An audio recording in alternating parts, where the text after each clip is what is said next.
Starting from the right, we have Joe Rossio Sr.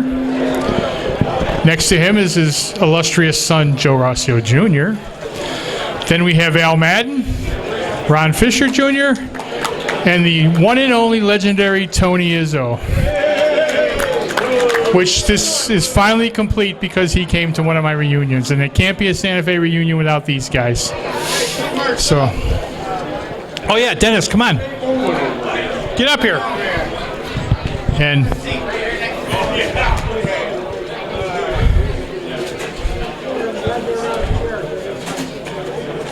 stay right there, Tony. So, as we know for the last 2 years, my interview skills suck. Oh, Jay, come on, get up here. Another late addition is Mr. Jay Bowman. Even as old as I am, these are the guys that I grew up idolizing. And I've told the story before. I used to have to go on demo nights when my dad was driving demos, so mostly I saw the sportsman guys driving up because they actually used to race the sportsman cars on demo night. And most of them highlighted as demo drivers. So these are my heroes, my legends, this whole table. So I'm just kind of going to put it out there, and if anybody's got a story they want to tell or a fight they want to feud, just try to keep it less physical as possible. Maybe we'll start with Jay, since this is his first time here. So, actually, I have a story about Jay. Go ahead. My first night in a sportsman car was a Sportsman Harvest, and Jay and Art Ziesmer were running for the championship. So this silly little kid decided to get a 67 Impala and go out there and try to run Sportsman. So here I am going down the front straightaway, and here's Jay and Art battling, and whoever won the championship. So the next thing I know, I get hit in the ass so hard that it knocked my helmet off and knocked me straight into the half mile. And I parked the car and said, "This ain't for me." So, and I do believe it was Mr. Bowman that hit me. Well, that was the car I bought from Fred Royal, and it was fast. He told me, don't hit anybody coming in the corner. Hit them coming off the corner, and you could tell them their foot slipped off the gas pedal or something. And I had a lot of good luck. I drove one of Al Madden's cars. John Garrett Sr. built both of my championship cars. I had the best people helping me. I wasn't any better driver than anybody else. I just had the right guys tell me what to do, and I was a good robot. That's what John Hallberg told me, so we'll leave it at that. He said I was a good robot. Yes, you were. You drove demo a little bit too, right? Yeah, that was fun, but the demos was a lot of fun.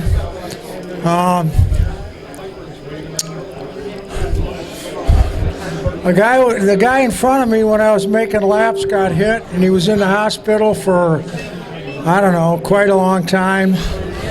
I hit the brakes or I would have been in the hospital.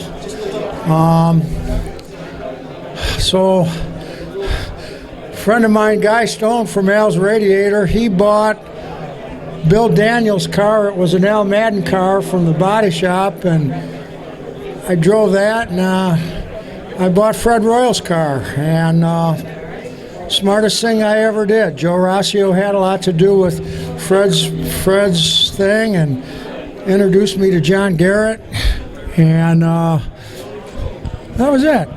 I just had the right people help me, that's all.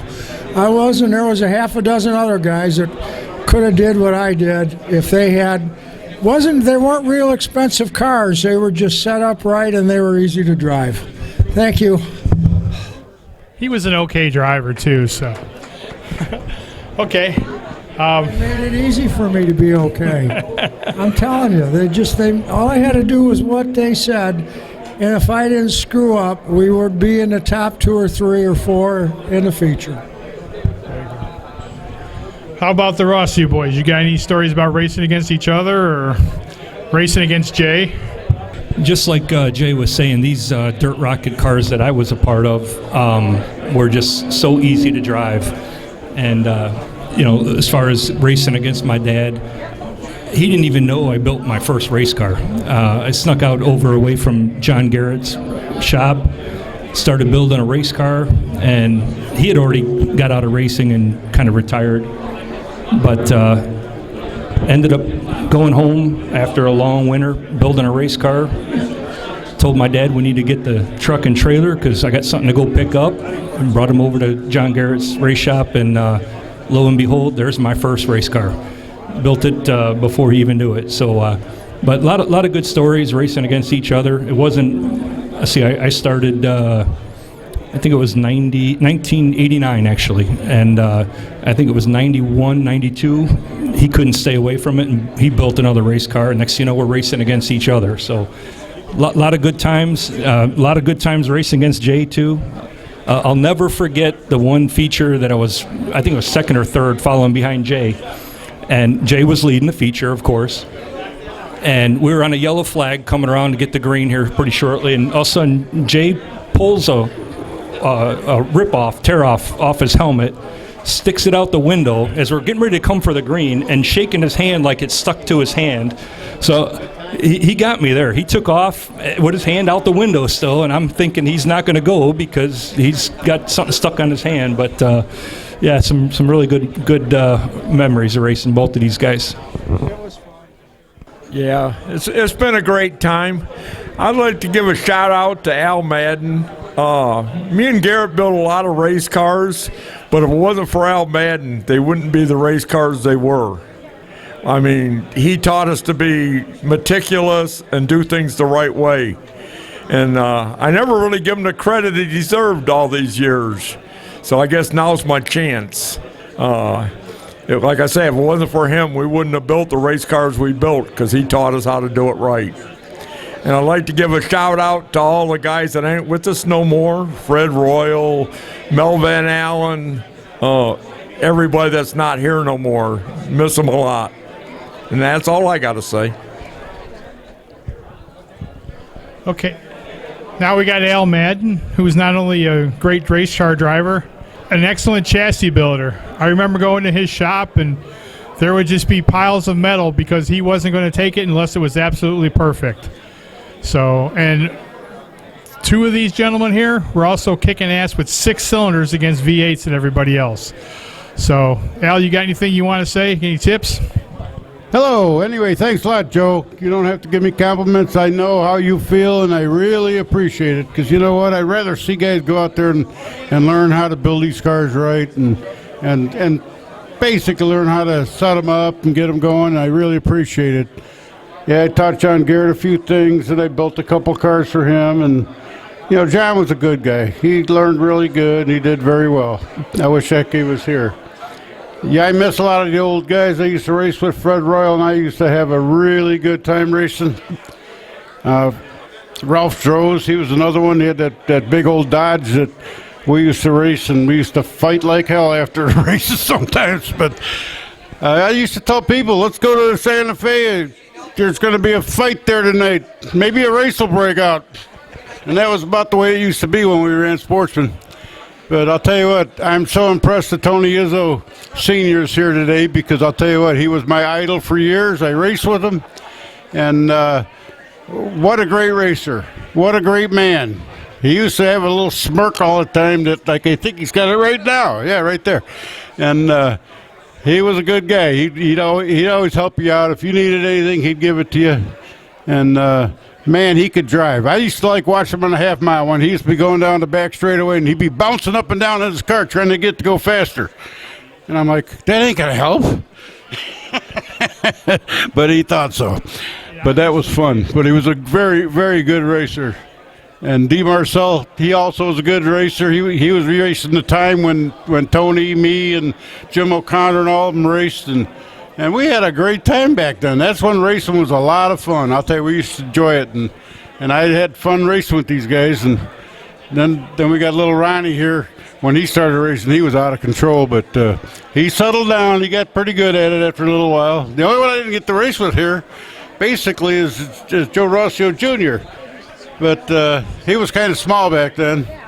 But I raced with Joe Sr. We had a lot of time until he told me today that I broke his rubber duck in half. And I'm like, when did I do that? But anyway, I thank everybody for coming out here today, and that's about all I got to say. And it's nice to see all these people come out here. It's really entertaining to look at all the stuff they have for sale and the pictures and getting your picture taken. It makes you feel pretty good. So I'll let it back to you there, Big Jim. Okay, I told a story about a couple of the other guys. Oh, yes, applause, please, applause.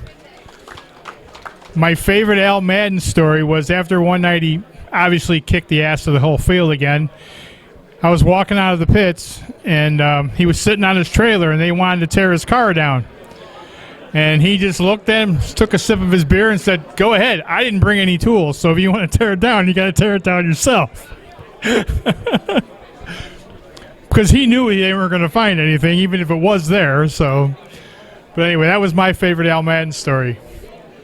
Next we have, and feel free to kick in anybody anytime, Mr. Ron Fisher Jr. I believe everybody at this table is at least a one-time Santa Fe champion. Everyone but me. This is my dad's 1968 double O champion. That's back in when they used to run the sportsman cars at Santa Fe on the figure eight. There were many guys that ran that. The sportsman guys were a little bit crazy. They had quarter-inch plate in the doors and the bumpers and everything back then. And he's got a couple of these, but him and Smokey Sheldon were always one of the guys that you would always count on winning that race. I got a couple of stories here about pretty much everyone here. I've been going to Santa Fe since I was probably 2 years old, so it's probably 56, 58 years old. Hell, this coat is 53 years old. So Jay Bowman, I always hung around with Bruce Monkman and Dolores, and Jay was always a great guy. He always helped me out. He'd always give me some direction, never failed to help me. I raced against Joe Jr., but I don't know if I raced against Joe Sr. I might have, but God, time goes and you don't remember. First chassis I ever bought was made by Mad Dog Chassis, Al Madden, sitting there right next to me. I don't know if it was more fun driving his cars or building him and going to his garage and having a few pops with him. And there was always some kind of gambling going on. They used to play all these crazy-ass games. I mean, I'm not done with you. You're next. Don't worry. Play the music. One thing with Al, we always enjoyed, we had a great time. We go to the shop, and I remember we couldn't get brakes on the race car one time, and we're doing everything in our world. Al goes, "Son of a bitch, we're going to get the front of this car high enough that we'll get the air out of the calipers." They put a forklift and put it 8 feet in the air, and it still wouldn't work. Oh, my gosh, there were so many stories. But Al was one of the best chassis I've ever drove. That car I bought from him, he built it brand new. The car flew. It was a very good race car. Unfortunately, I stuffed it in a wall about the second year or third year I drove it, and then ended up driving for Ace Kohler for about 7 years. I remember I crashed a car, my first late model I ever drove, my rookie year, and I totaled the car. So we were looking for a new late model chassis, and lo and behold, this man next to me, Tony Izzo, "I got a car. You can have it. Cheap money." And I don't remember what we paid for it. It was cheap money. And he looked at me, and the last words out of his mouth is, "I'm going to regret this probably." And sure as hell, I was coming out of turn 4, and Tony, for some reason, was sideways by the flag stand, and I hit him right in the door. And I'm thinking to myself, I broke my foot in 5 places, and he just sat there shaking his head, and I know what was on his mind. Boy, did I regret that. So had a lot of great times at Santa Fe Speedway. Had great help. Always had great people to help. My dad was there for so long that he knew so many people that it was a joy to be there. I miss the times there. I won late model rookie of the year in 1990, even though I broke my foot and missed about half the season. But thanks to Tony, I was probably the reason why I was, because I got in a good car after that. So Always remember having discussions with Dennis here. Always lively about things that were in sportsman and late model, but he was always a good guy to talk to after the races and stuff. Sometimes the races after in the pits was the best times. Racing was great, but being there, living the experience, been there for so many years, it was a great time. So that's all I got for you, Jim. I think we're going to go to Dennis next, and then. Oh, we know you like to run your mouth, Dennis. Just pick up the mic and say something. Thank you for everybody that's coming out to these things. This is they're pretty neat, supporting Jim and Steve putting on a show like this. Years and years ago, I commented to the folks over at Santa Fe that racetrack was kind of unique. And they use that in their slogan and some of their promotion stuff, unique in motorsports. And in some ways it is. We're 28 years later, here we are getting together, a little camaraderie, talking about the racetrack and having some fun together. It's a shame it went away. I enjoyed my years of driving out there. I enjoyed driving at the other tracks that I went to.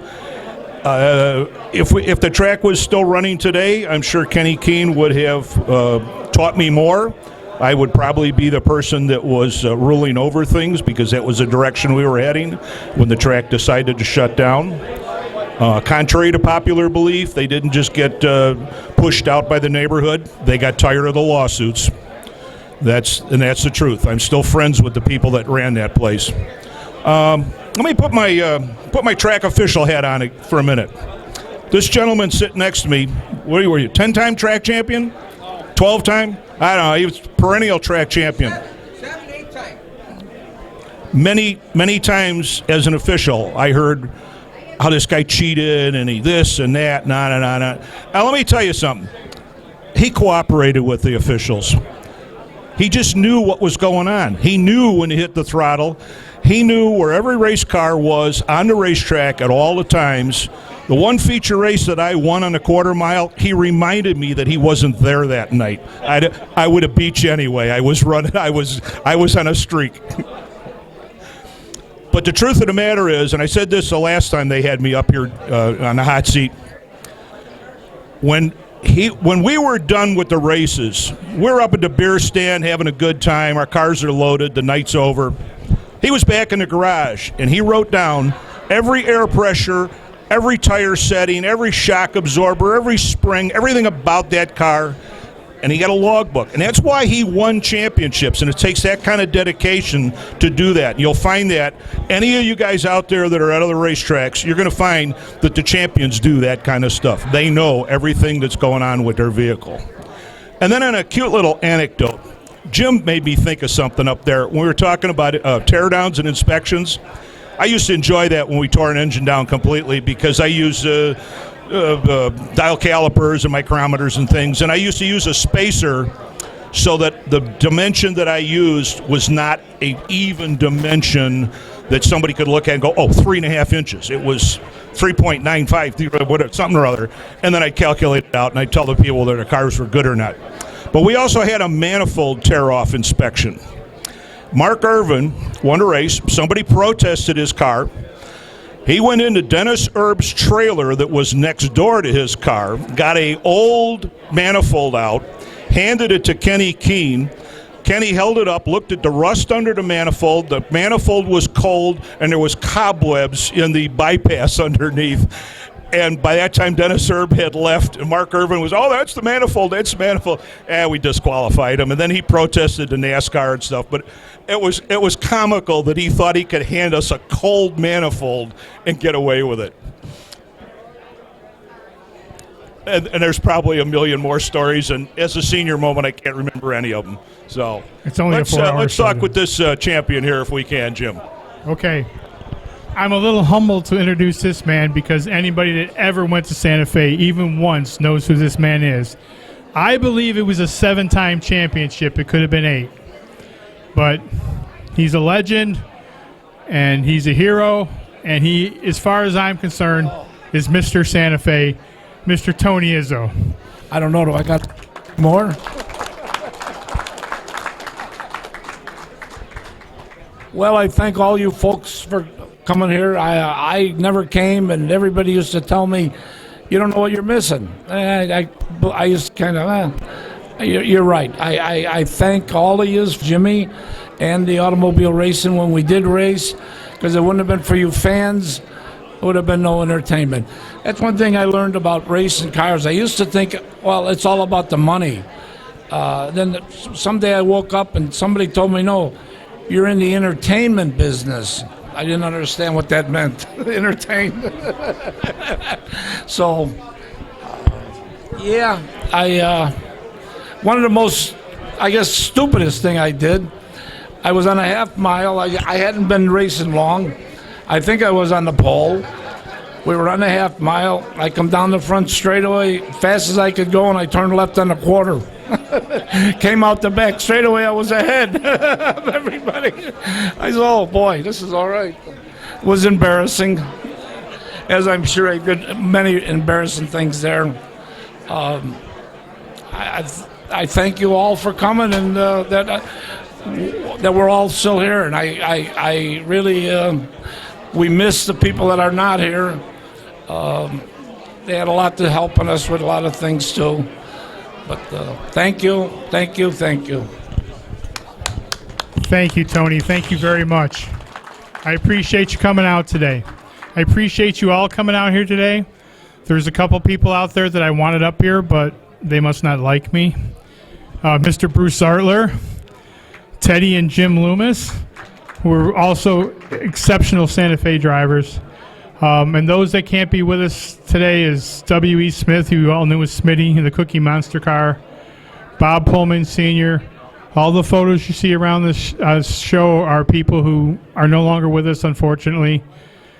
Pictures of Howard, and I appreciate you all coming out so much and remembering these people and supporting them. And these are my heroes, so what can I say? So thank you very, very much. And thank you for all the families and all the sponsors that helped all this came true. I know Al's got his whole family here today. And I'm so proud of all you guys. And I'm so proud that they actually came to this. So thank you very much. And they'll all be available for autographs. Thank you Jim. so much.